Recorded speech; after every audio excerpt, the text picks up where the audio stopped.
general Momir Stojanović, advokat Srđan Aleksić, iskreno za Niš.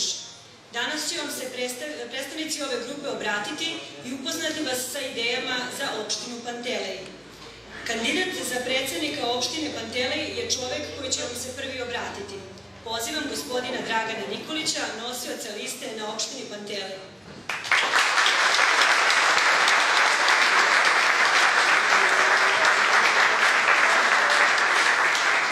Dragi prijatelji i poštovani građani opštine Pantelej, grupa građana general Momir Stojanović, advokat Srđan Aleksić, iskreno za Niš, formirana je sa puno entuzijazma od društveno odgovornih, kredibilnih, stručnih i dobronamernih građana Niša da daju rešenja za zaustavljanje i propadanje grada, za uvođenje reda u gradskim upravama, javnim finansijama, javnim i javno-komunalnim preduzećima.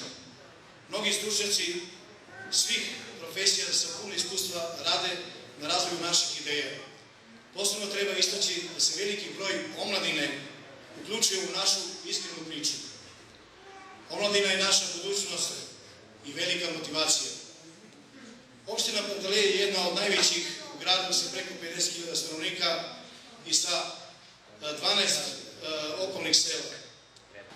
Jasno ćemo definisati i prostorno urediti centar gradske opštine Pantelej, izgraditi park sa mobilijarima za najmlađe u reonu Somborskog bulevara, za našu decu, da naša deca sa Panteleja ne idu u park Svetog Save, odnosno da roditelji nemaju dodatne troškove. Površina koja se nalazi ovde na opštini Pantelej je u Pantelejskoj crkvi.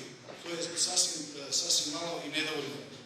Formirat ćemo i urbanistički i komunalno urediti industrijsku zonu u reonu Matijevičke petlje. Iskoristit ćemo najbolja rešenja i iskustva drugih gradova i sela Srbije da bi privukli potencijalne partnere da investiraju i da ulažu na teritoriji naše opštine.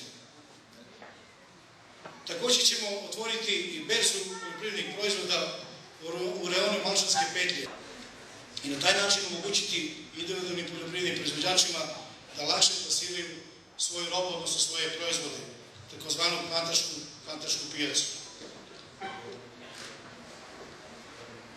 Želimo da u svakom selu mora biti po jedna prodavnica. Znači u manjim selima bar po jedna prodavnica, a u većim selima mesna kancelarija, pošta, apoteka, ambulanta i normalno i prodavnica. Dragi prijatelji, prete nam jer vide da gube. Preti će nam do 24. do izbora. Neće nas zaustaviti u nameri da učinimo pre svega svima nama život boljim.